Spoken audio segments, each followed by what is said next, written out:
Nearly everyone knows who the crocodile hunter is. Steve Irwin spent his life trying to teach the world that reptiles are far more than cold-blooded monsters, and he did so quite successfully by showing millions of people the beauty and mystique of these misunderstood, often maligned creatures.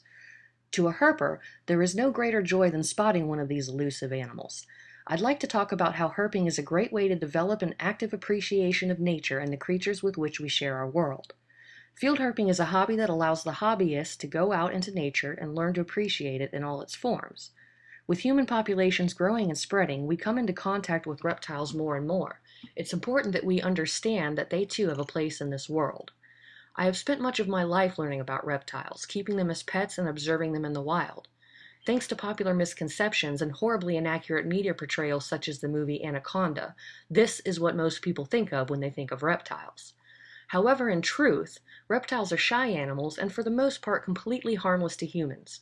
Even the potentially dangerous ones just want to be left alone and only bite when they feel threatened. In order to go field herping, you'll need a few tools. A snake hook for flipping logs and such, as well as catching snakes. Snake tongs to safely handle more dangerous species, and snake bags to transport your catches. You'll also need a camera to capture your experiences. Now that you have your supplies, get out and start looking. Some of the non-venomous snake species we come across include this corn snake, as well as other rat snakes, king snakes, ribbon and garter snakes, etc.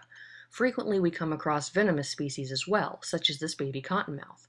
Working with venomous species is not for the beginner. If you unwillingly encounter a snake in your travels, remember, it's not out to get you. Just leave it alone and it'll go its own way.